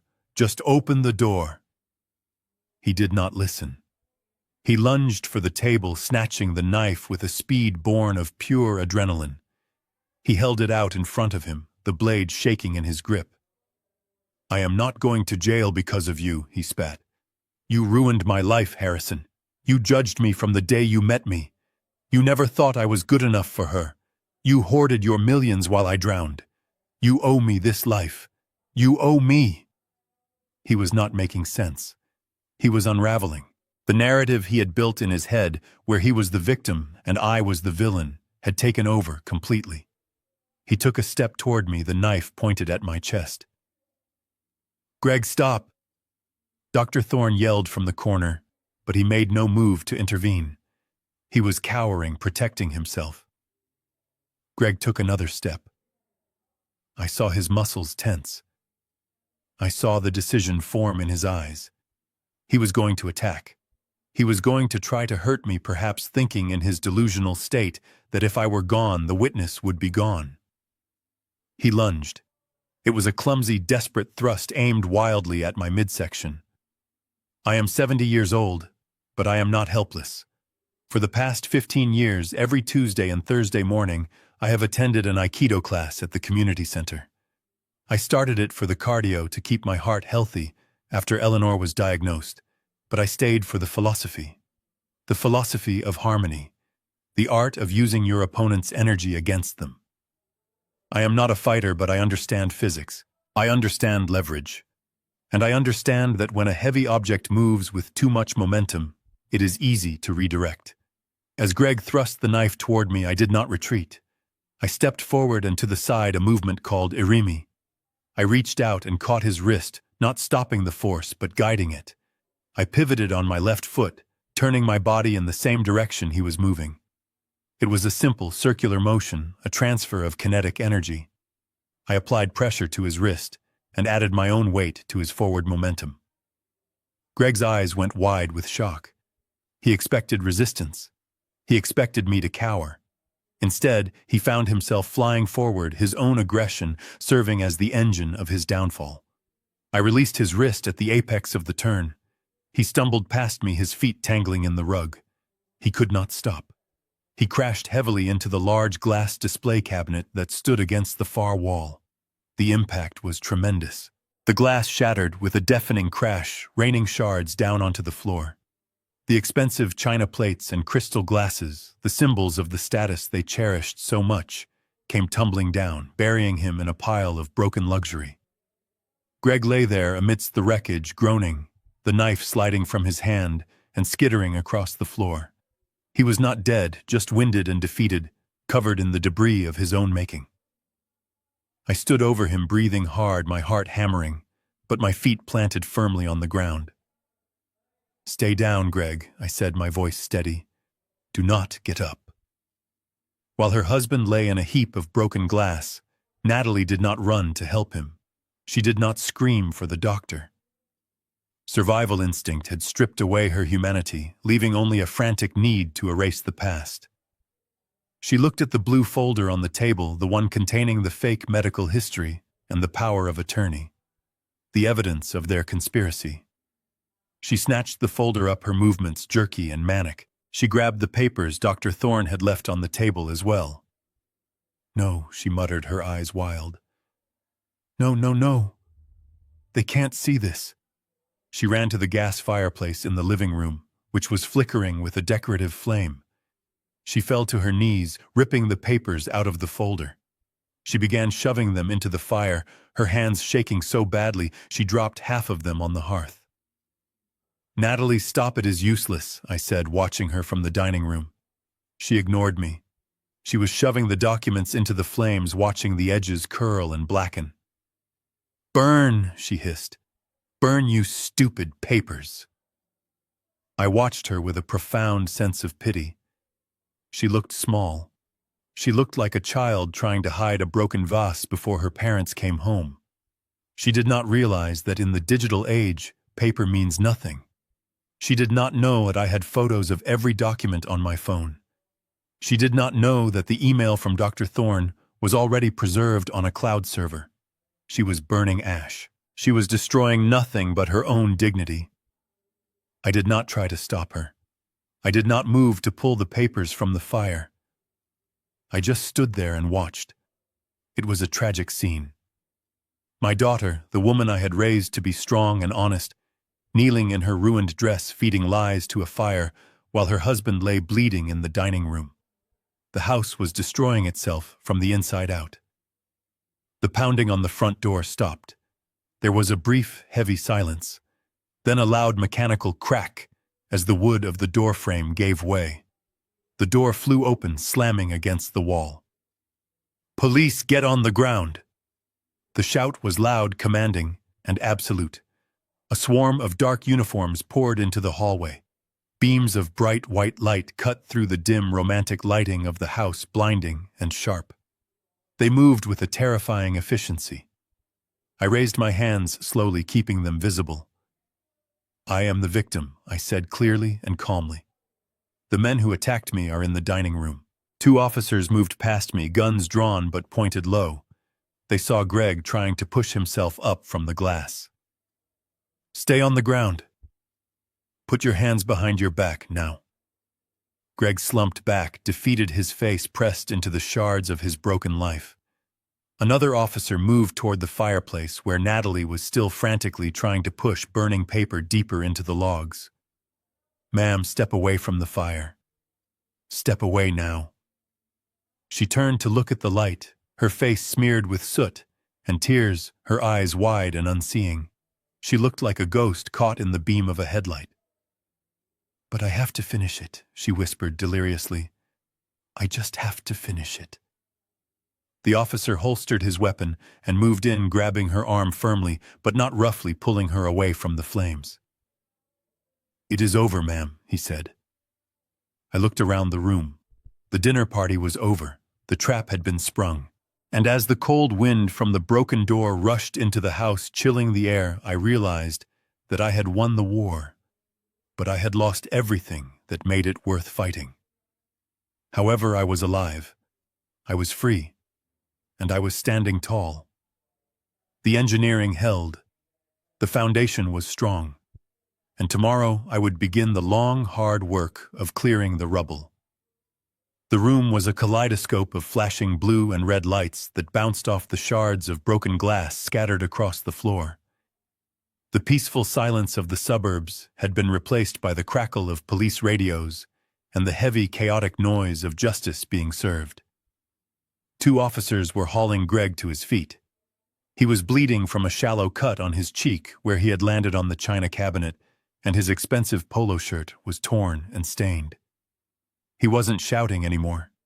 He was whimpering, a low, pathetic sound that made him sound like a kicked dog. Dr. Thorne was already in handcuffs, sitting on one of the dining chairs, with his head bowed low, trying to hide his face from the officers, as if he could simply wish himself invisible. But amidst this wreckage, my daughter decided to play her final desperate hand. She was not in handcuffs yet. She stood near the fireplace, her face smeared with soot and tears, her chest heaving with panic. When she saw the officers looking at her, she didn't surrender. She pointed a trembling finger at me, screaming at the top of her lungs. "Help me!" she shrieked, her voice pitching into a hysterical soprano. "You have to help us. He is crazy. My father is having a psychotic break. He attacked my husband. He threw Greg into the cabinet. Look at the glass. Look at the knife. He tried to kill us." She ran toward a sergeant, grabbing his arm with frantic desperation. "Officer, please, you have to arrest him. He is dangerous. He has dementia." We were just trying to calm him down, and he snapped. "He is hallucinating." The sergeant looked at her, then he looked at me, standing calmly by the table with my hands raised. He looked at Greg, who was cuffed, and clearly the aggressor. "Ma'am, step back," the sergeant said, firm but polite, trying to disengage from her grip. "No, you don't understand," she yelled, tears streaming down her face, now mixed with the black ash from the burnt papers. "He has a weapon. He has a gun. He threatened to shoot us." I watched her with a cold detachment. It was fascinating in a morbid way to see how deep the rot went. She was willing to send me to prison to save herself. She was willing to brand her own father a violent criminal just to keep her house of cards from falling. For a moment, the police hesitated. Allegations of a weapon changed the dynamic. Hands moved to holsters. Eyes locked onto me with renewed suspicion. "That is enough." The voice cut through the chaos like a thunderclap. We all turned toward the shattered front door. Walking in from the rain was Marcus Solano. He was wearing his trench coat, his silver hair wet, but his stride purposeful. And right beside him was Sheriff Miller. Jim Miller was a big man, a man I had known for 20 years, a man who had eaten at my table. He looked around the room, his eyes taking in the broken glass, the syringe on the floor, and the hysterical woman. Uncle Jim Natalie sobbed, running toward him. "Thank God. You have to help me. Dad is... Sheriff Miller held up a hand, stopping her in her tracks. He didn't look at her with the affection of an old family friend. He looked at her with the disappointment of a lawman who sees a criminal. "Save it," Natalie Miller said it, his voice rough with disgust. "But he attacked Greg," she stammered. "We know exactly what happened here," Natalie Solano said, stepping forward. He reached into his pocket and pulled out his phone. He tapped the screen and held it up. The audio was crisp and clear, amplified by the silence of the room. It was the recording from 10 minutes ago. "I do not care about dignity anymore, Dad. I care about survival. Your money is the only thing that can save us. Finish it. Get the signature. I do not care how." Natalie's voice rang out from the phone, filling the dining room with her own venom. The color drained from her face. She stepped back, shaking her head as if denying the reality of her own words. Solano tapped the screen again, skipping forward. "Give him the shot. I need to find a vein in his neck." The recording stopped. Solano lowered the phone. "We heard it all," Miller said, staring at Natalie. "We heard the conspiracy. We heard the threat of assault. We heard the false imprisonment. And we heard you try to burn the evidence." Natalie looked from Miller to Solano, and then finally she looked at me. The realization that there was no way out, no lie big enough to cover this, hit her. She slumped against the wall, her legs unable to support the weight of her guilt. "But Dad," she whispered, her voice broken and small. We just needed the money. We are going to lose the house. We are going to lose everything." I walked over to her. The officers stepped aside, letting me pass. I stood in front of my daughter, looking down at the woman who had tried to erase my existence. "You wanted the money," I said quietly. "That is what this was all about. The $15 million. "Yes," she sobbed. "We are drowning, Dad. Please, just tell them not to arrest us. I will sign whatever you want. Just give us a loan. Please." I shook my head slowly. "You don't understand, Natalie," I said. "You never did. You thought you were fighting for a prize that was sitting on the table. You thought if you just drugged me and got my signature, you would be rich." I paused, letting the words hang in the air. "But you were fighting for a ghost." She looked up, confusion clouding her tear-filled eyes. "What you wanted guardianship over my estate," I continued. "You wanted control of my liquid assets. But Natalie, there are no liquid assets. Not anymore." "What are you talking about?" she breathed. Yesterday morning I said, my voice hard and absolute. Before I even knew for sure what you were planning, I met with Solano. We didn't just talk about defense. We talked about protection. I signed a document yesterday at 9 in the morning. I leaned in closer so she wouldn't miss a single syllable. I transferred the entire portfolio. The stocks, the bonds, the cash. All $15 million. It is gone, Natalie. Gone. She gasped. I moved it into an irrevocable trust, I said. Do you know what that means? She shook her head, staring at me with horror. It means I don't own it anymore, I explained. It belongs to the Ford Family Foundation. It is locked away legally and permanently. I can't touch it.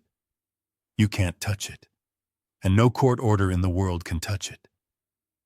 Even if you had succeeded tonight, even if I was drooling in a padded room right now, and you had that power of attorney, it would have been a worthless piece of paper. You would have gone to the bank, and they would have laughed at you. I saw the light go out in her eyes. It was not the fear of jail. It was something far worse for her. It was the realization that the money was truly forever out of reach. The foreclosure was happening. The bankruptcy was happening. The poverty she feared so much was not just a possibility, it was a certainty. You gave it all away, she whispered. To spite us? No, I said, straightening up. To protect it from vultures. I left myself a pension. I will be fine. But you have nothing. Natalie made a sound that I will never forget. It was a guttural scream, a sound of pure materialistic agony. She slid down the wall, collapsing onto the floor in a heap of expensive fabric and ruined dreams. She didn't reach for me. She didn't reach for her husband. She pounded her fists against the floor, screaming about the money, screaming about the house, screaming about the unfairness of a world where she couldn't steal what she hadn't earned. Sheriff Miller nodded to the officer standing next to her. Get her up, Miller said. Read her rights. As the officer pulled Natalie to her feet and clicked the handcuffs around her wrists, she looked at me one last time. There was no love. There was no hate. There was just emptiness. I turned away. I walked over to Solano, who put a hand on my shoulder. Let's go home, Harrison, Solano said softly. I looked back at the dining room one last time. The broken glass, the spilt wine, the family I had built destroying itself in a bonfire of greed. Yes, I said. Let's go. I walked out into the rain, leaving them to the justice they so richly deserved. The chaos in the dining room had settled into a grim procedural rhythm, the kind of organized dismantling of a life that only law enforcement can execute. I stood near the shattered display cabinet, watching the consequences of greed unfold in real time. Dr. Thorne was the first to be processed. The man who had walked into my home with the arrogance of a god holding the power of life and death in a syringe was now reduced to a trembling figure in a torn blazer. An officer twisted his arms behind his back, and the metallic ratchet of the handcuffs echoed through the silent house. Thorne flinched at the sound, a physical reaction to the end of his career and his freedom. He did not look at me. He stared at the floor, mumbling about his medical license, about how this was all a misunderstanding, but nobody was listening. The officer, reciting his Miranda rights, spoke over him a monotone litany that sealed his fate.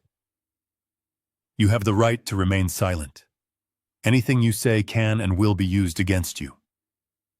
Thorne was being charged with medical malpractice, conspiracy to commit kidnapping, and assault with a deadly weapon. The weight of those charges would crush him. He would never practice medicine again. He would trade his sterile clinics and golf games for a prison cell, and the irony was that he had done it all for a share of money that I had already given away. Next was Greg. 2 officers hauled him up from the floor, where he had been wallowing in the glass shards of the life he had destroyed. He was bleeding from a cut on his cheek, and his eyes were wild with a mixture of pain and disbelief. He tried to pull away as the cold steel of the cuffs locked around his wrists, but he had no fight left in him. The bravado he had shown when he was threatening an old man was gone, replaced by the terrifying realization that he was about to lose everything. He looked at me, his face twisted with hate. "You did this!" he spat, his voice wet and ragged. "You set us up! You ruined us!" I looked at him calmly, feeling nothing but a distant pity. "I did not set you up, Greg," I said softly. "I gave you a rope hoping you would climb out of the hole you dug, but instead you used it to hang yourself. You are being arrested for elder abuse and assault with a weapon. You chose violence when you could have chosen honesty." The officers pushed him forward, marching him toward the front door. He stumbled, his expensive shoes crunching on the broken glass, a final insult to the image of perfection he had tried so hard to maintain. Then the room fell quiet again, leaving only the sound of ragged breathing. It was Natalie. She was sitting on one of the dining chairs where an officer had placed her. She was not in handcuffs yet. The police often handle family disputes with a delicate touch until the final moment, but the air around her was heavy with impending doom. She looked small. The soot from the fireplace was smeared across her cheek like war paint that had run in the rain. Her designer dress was ruined. Her hair was a mess. She looked up and saw me standing there watching her. For a moment, I saw the daughter I had raised. I saw the little girl who used to wait by the window for me to come home from work. But then she spoke and the illusion shattered. "Daddy," she whimpered, her voice trembling. "Daddy, please don't let them take me." She stood up, taking a shaky step toward me. The officer near her moved to intervene, but I held up a hand, signaling him to wait. I wanted to hear this. I needed to hear this. "I didn't mean to hurt you," she cried, tears streaming down her face, washing away the soot in long, dark streaks. "It was Greg. It was all Greg's idea. He made me do it, Dad. He said we had no choice. He said you were being unreasonable and that we had to take control. I was scared, Dad. I was just scared of losing the house. I didn't want to hurt you. You have to believe me." I listened to her words, and I felt a cold stone settle in my chest. Even now, at the end, she could not take responsibility. She was throwing her husband, the man she had sworn to love and cherish, to the wolves, just to save her own skin. She was blaming everyone but herself. "Greg didn't force you to lie to me for 6 months, Natalie," I said, my voice steady but heavy with sorrow. "Greg didn't force you to invite a corrupt doctor into our home. Greg didn't force you to light that fire and try to burn the evidence. You did those things. You made those choices." "No, Daddy, no!" she shrieked, falling to her knees and reaching out to grab my hand. Her grip was desperate, clammy. "I am your daughter. I am your little girl. You can't let them arrest me. Please. Just tell Bob it was a mistake. Tell the sheriff we were just arguing. You can stop this. You have the power to stop this." She looked up at me, her eyes wide and pleading. She was using every weapon she had left. Her childhood. Our memories. My love for her. She was weaponizing the bond of blood to escape the consequences of her greed.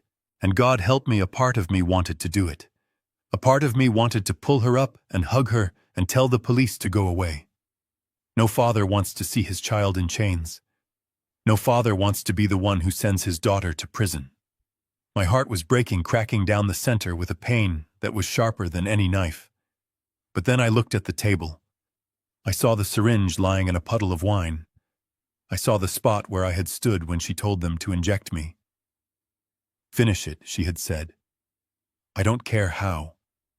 She had been willing to erase my mind, to steal my soul just to keep her status. If I saved her now, I wouldn't be helping her. I would be enabling a monster. I would be saying that money matters more than morality, that family is an excuse for abuse. I had spent my life protecting her from the world, but I could not protect her from herself anymore. I gently pulled my hand from her grip. It was the hardest physical movement I have ever made in my life. It felt like I was severing a limb. Natalie stared at my empty hand, her sobbing stopping for a second in sheer shock. "Dad," she whispered. I turned away from her. I couldn't look at her eyes anymore. I looked at the sheriff who was standing by the doorway, watching us with a somber expression. He was an old friend, a man who had known Natalie since she was in diapers. He looked tired.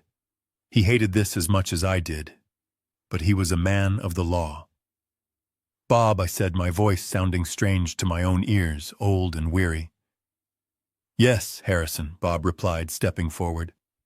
"What do you want to do, Harrison? It is your call on the charges for her. We have enough on the husband and the doctor, but she is your daughter." The room held its breath. Natalie held her breath. This was it.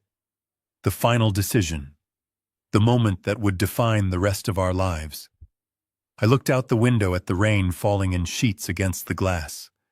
I thought about Eleanor. I thought about what she would say. She would be devastated, but she was also a woman of principle. She knew that actions have consequences. "Do the right thing, Harrison," she would have said, "even when it breaks your heart." I took a deep breath, inhaling the smell of rain and burnt paper. "Process her, Bob." The words hung in the air, final and absolute.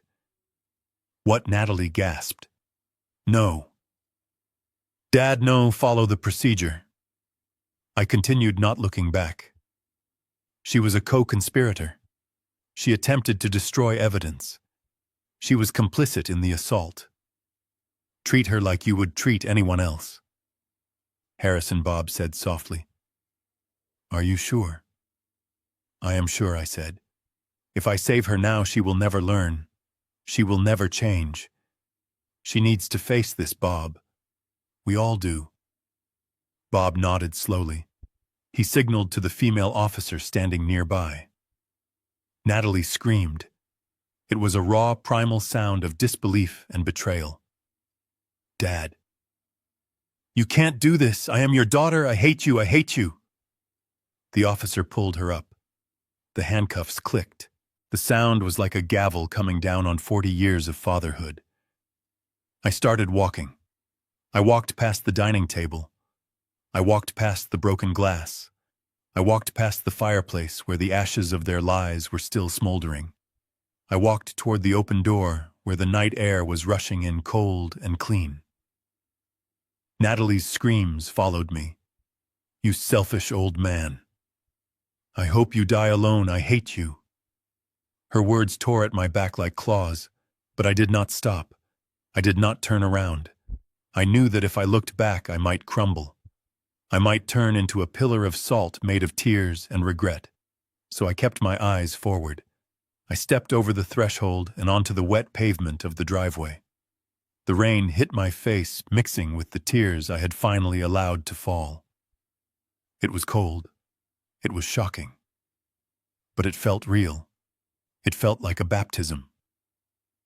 Behind me, the blue lights flashed against the house I had bought, the house that had become a prison of greed. Inside, my family was being led away in chains. But out here in the dark, I was free. I was alone, yes. My heart was shattered, yes. But I was standing on my own 2 feet.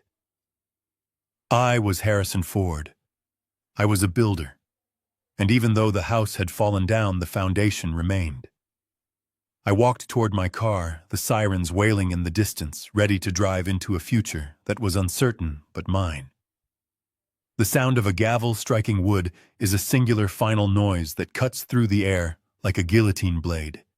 It signals the end of arguments and the beginning of consequences. 3 months after that disastrous dinner party, I sat in the back row of the King County Superior Court and listened to that sound echo against the high ceilings. The room smelled of floor wax and stale anxiety. I was not there to testify anymore. I was there as a witness to the wreckage. Dr. Thorne stood before the judge first.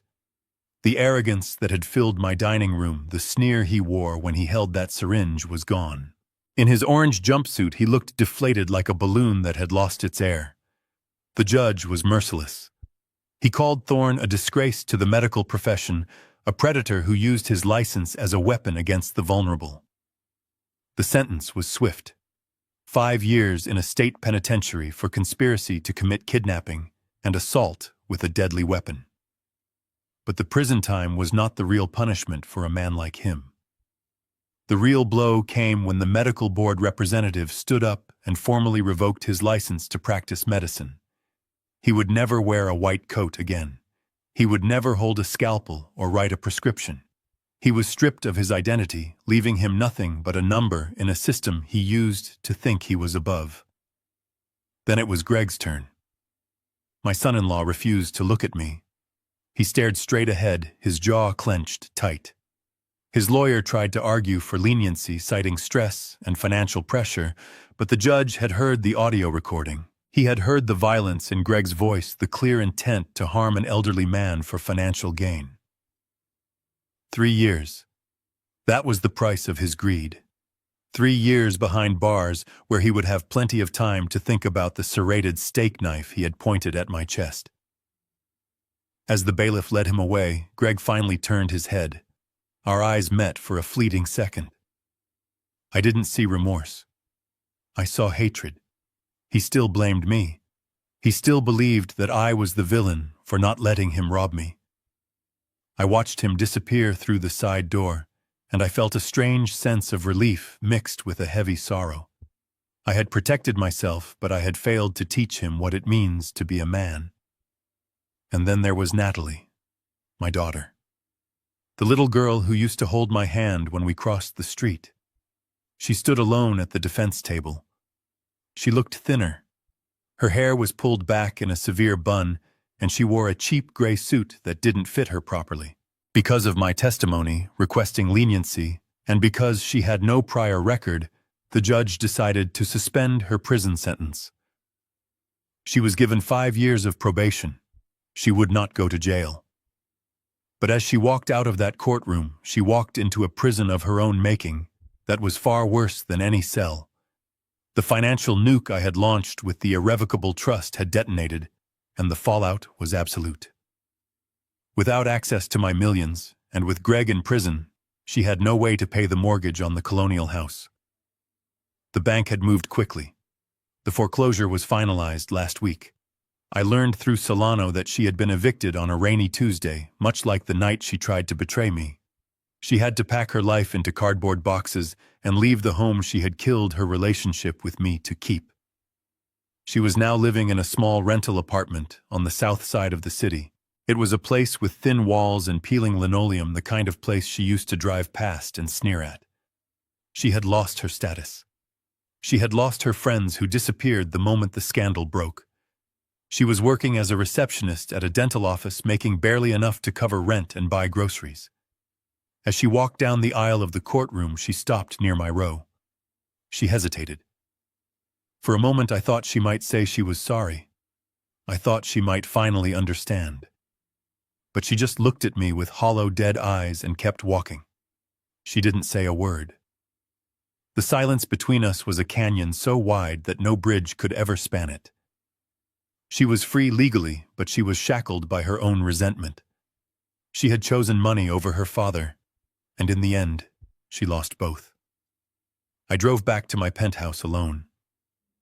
The city of Seattle passed by in a blur of gray and green. When I unlocked the door to my apartment, the silence hit me. It was a physical weight. I walked into the living room and looked out at the Space Needle standing tall against the clouds. I had won. The engineers would call it a successful defense of the structure.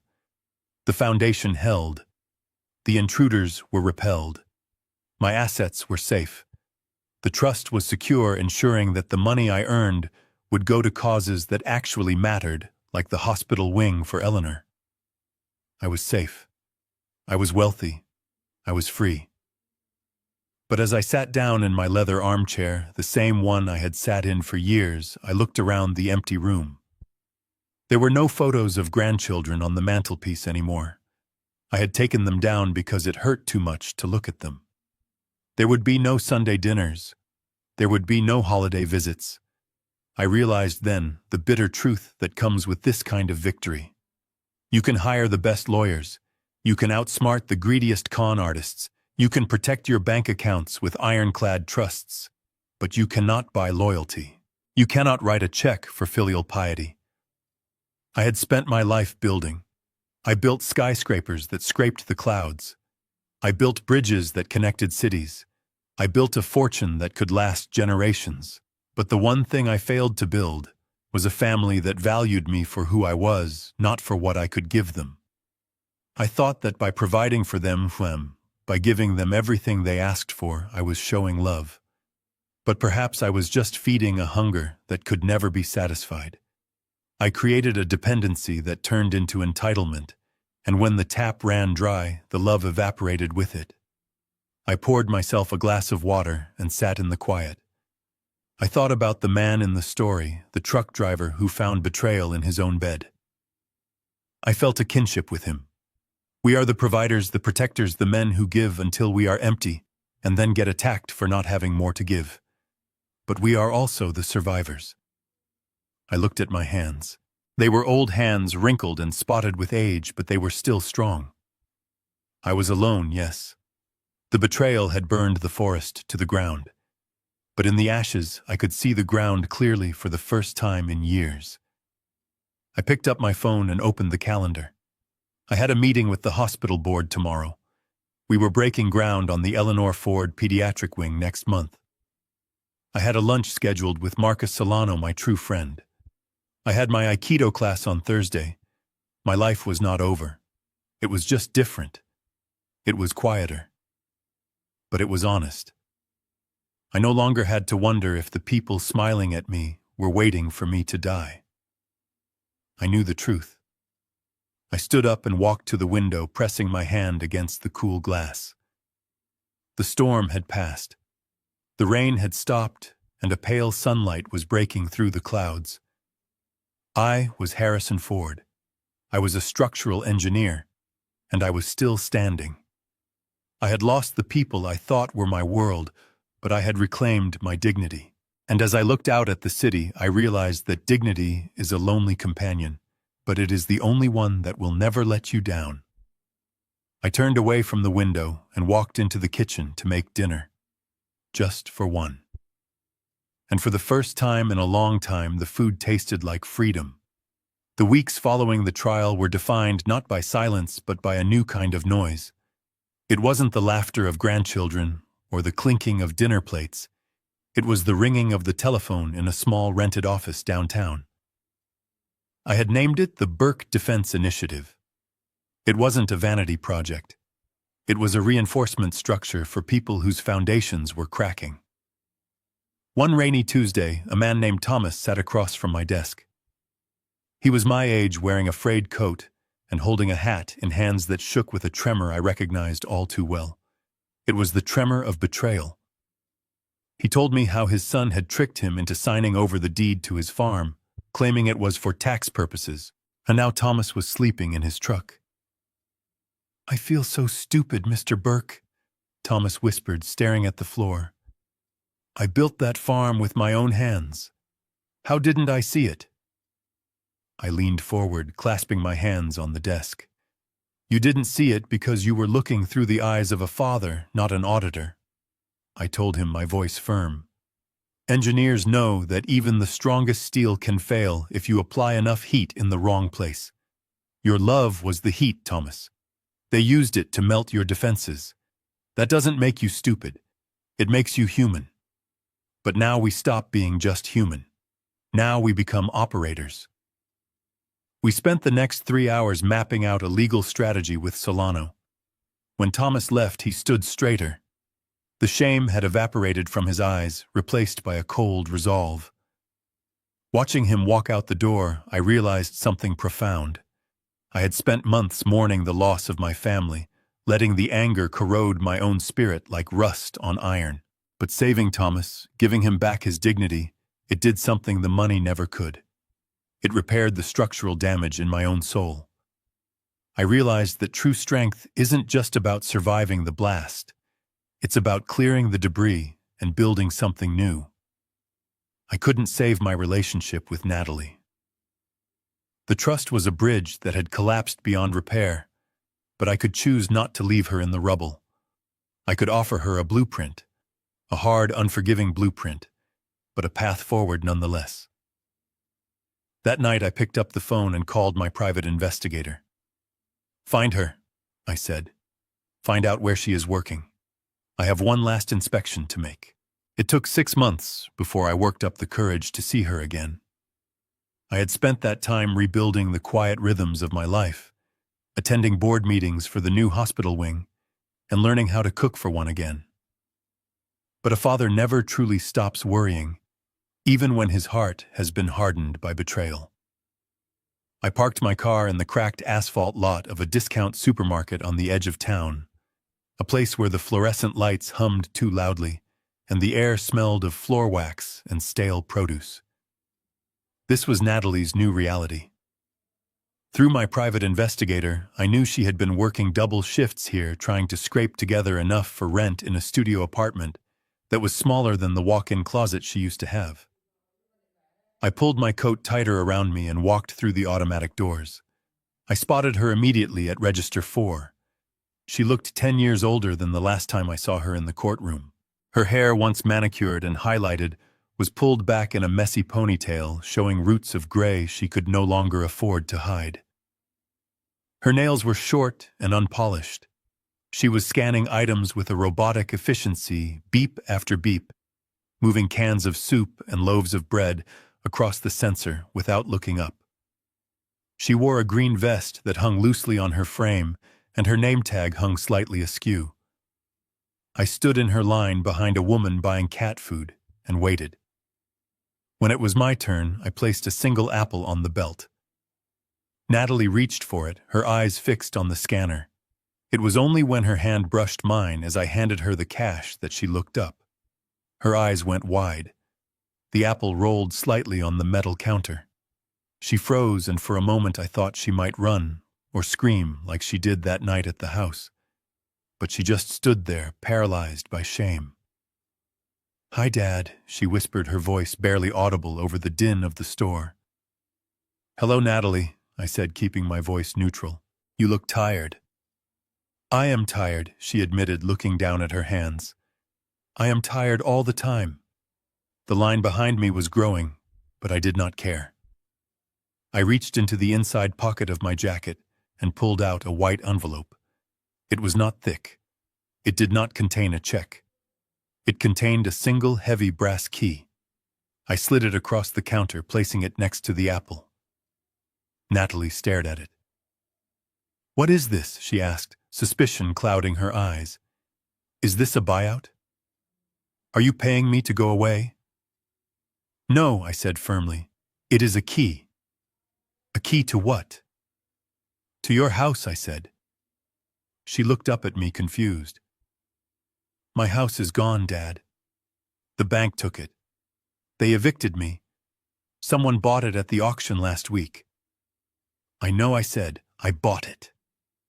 The silence that stretched between us was heavy with unsaid words. She opened her mouth to speak, perhaps to thank me, perhaps to ask if she could move back in for free, but I cut her off before she could start. "Do not misunderstand this gesture, Natalie," I said, my voice hard as steel. "I did not buy it to give it back to you. I bought it as an investment. The house is mine. The deed is in my name." "Then why are you giving me the key?" she asked, her voice trembling. "Because I am offering you a lease," I explained. "You can move back in. You can have your garden back. You can sleep in your own bedroom. But there are conditions. 2 of them." She waited, tears welling in her eyes. "First," I continued, "you will pay me rent every single month. Fair market value. If you miss a payment by even 1 day, the eviction notice will be filed the next morning. You will work. You will earn your keep. You will understand the value of $1 in a way you never did before." I can do that," she stammered, nodding quickly. "I will work extra shifts. I will pay you. What is the second condition?" I looked her dead in the eye, exposing the secret I had uncovered during my investigation. The root cause of the debt that she had. "Hidden even from Greg, you will attend Gamblers Anonymous 3 times a week," I said. and you will provide me with signed proof of attendance." Natalie flinched as if I had slapped her. She looked around nervously, terrified that someone might have heard. "I know about the online casinos, Natalie," I said softly. "I know about the losses. I know that is where the mortgage money went. It wasn't just lifestyle. It was addiction." She crumbled then. The defiance left her shoulders. She covered her face with her hands and nodded slowly, a sob escaping her throat. "I will go," she whispered. "I promise." I didn't hug her. I didn't tell her everything was going to be okay. I simply nodded. "Good," I said. "The lease agreement is in the envelope. Sign it and mail it to Solano." I picked up my apple and walked away. I didn't look back to see if she was watching me. I couldn't. I had to be strong enough for both of us. I walked out into the cool evening air and got back into my car. As I turned the ignition and pulled out of the parking lot, I felt a shift inside me. The anger that had fueled me for so long was gone, replaced by a quiet sense of purpose. I had saved my fortune, yes, but more importantly, I had finally parented my daughter. I had given her a roof, but I had refused to be her crutch. Whether she sank or swam was now entirely up to her. I drove toward the highway, the city lights blurring past me. I thought about the millions of dollars sitting in the foundation I had created. I knew exactly what I was going to do with it. I wasn't just going to build a hospital wing. I was going to launch a legal defense fund, a specialized organization dedicated to protecting the elderly from financial abuse. I would hire lawyers to help men and women like me, people who were being coerced, gaslighted, and robbed by the very people who were supposed to love them. I would make sure that no other father had to stand in his dining room and face a needle alone. The road ahead was open and clear. I was 70 years old, but I felt like my life was just beginning. I had survived the fire, and I had come out the other side not as a victim, but as a warrior. I looked into the rearview mirror one last time, watching the supermarket disappear into the distance. I had done my duty. Now it was time to live. Do not let blood blind your reason. Do not let the word family become a shackle that binds you to abuse. Love should never cost you your dignity, and it certainly should never cost you your safety. If you feel something is wrong, trust your gut. Investigate. Record. Protect yourself before it is too late. Because at the end of the day, the only person who can truly save you is you. My name is Harrison Burke, and I survived. If this story resonated with you, please hit the subscribe button and turn on notifications. There are thousands of stories like mine out there, and together we can shine a light on the truth. Thank you for listening, and stay safe. This story teaches us the painful but necessary lesson that financial boundaries are a form of self-respect. Harrison's journey reveals that enabling bad behavior, even out of love for a child, often leads to destruction rather than support. True love sometimes requires making hard decisions, like cutting off financial access to force a loved one to face their own responsibilities and addictions. We learn that dignity is our most valuable asset, and protecting it, even from family, is not an act of selfishness, but an act of survival. Never apologize for securing your own future. If you believe that respect is more important than money, type "I choose dignity" in the comments below.